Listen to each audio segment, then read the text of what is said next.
had to go to the DMV to get my real ID. Have you guys gotten your real ID? I was listening to a story on the radio about it, and I checked mine, and I have a little star up in the corner. You have it already, okay. So I have one. I need to. So mine expires next week. So I've always dreaded the DMV, as you should, because the horror story is you go in there and you don't have everything you need, and you wait there, and then you got to leave, and you got to come back, and that does happen. But I will say, what a pain in the ass this was. Wow. But how easy it was. I got up at 3:30 in the morning. Good Lord, man. So were you just like wanting to pregame or something? Is that No, you have to, because everybody, the deadline for the real ID is tomorrow. Right? What? So my ID tomorrow is going to be invalid.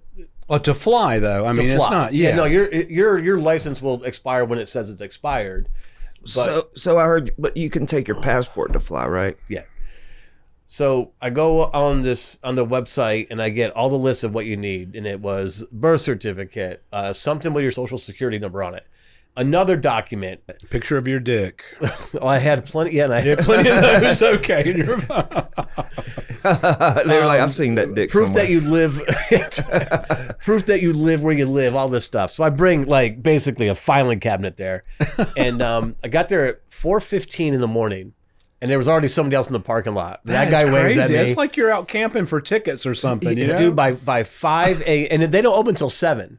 Wow. By 5 a.m., there was 30 people there by 5 a.m. Wow. And me and this other guy, we were first in line. So I was second in line at the door, waiting for them to open at 7.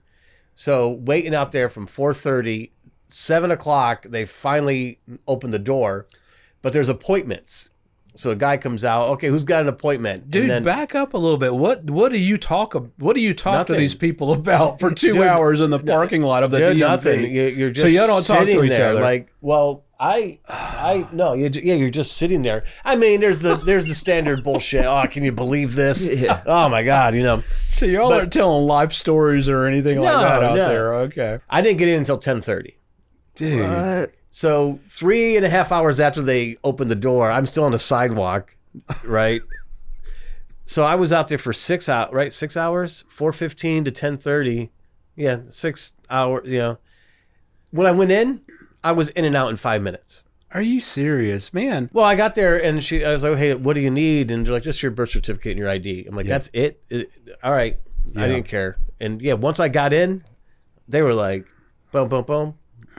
See ya." Out the door in 5 minutes. So can either one of you explain, because I can't quite figure out what is the purpose of the real ID Well, above what we already have as a driver's license? I think we all know it's a segregation thing.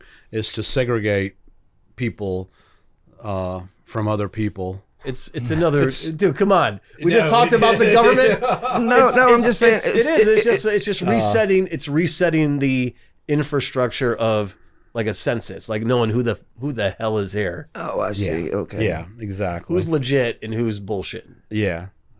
Anytime I go to the DMV, I'm just amazed. It's just such a, it's like you're all in this sardine can. But it's like the cross of every form of human life in one room together.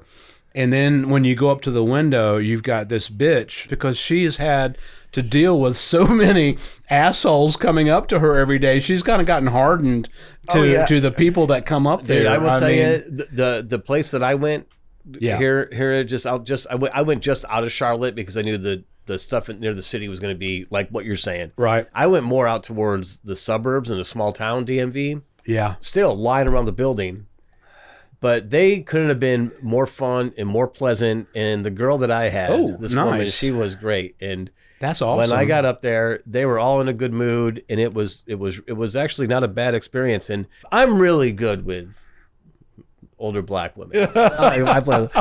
So I got her smiling, and she goes, "No, honey, I got to take your picture." And I said, "Okay, is this full nude or just pants off?" And that she lost it. The rest of them all lost it. Everybody was having fun, and I was in and out of there. I was out. Yeah. See, so it was just the 6 hours of staying on the sidewalk that sucked. My experience mostly has been they're a lot like Ed from Raising Arizona. Ed Shortwood doing a turn to the right. Yep. You know, that just very hard and harsh, and let's get this done and get you out of here. Yeah. But I can see I've why, experienced because that as well. the people Yeah. that they have to deal with all day, every day, I would imagine that they get a little hardened. So Yeah. that's cool that you had some So if you, some cool social it was cordial fine. people. It was painless. But it was just the waiting that was like, you got to be kidding me.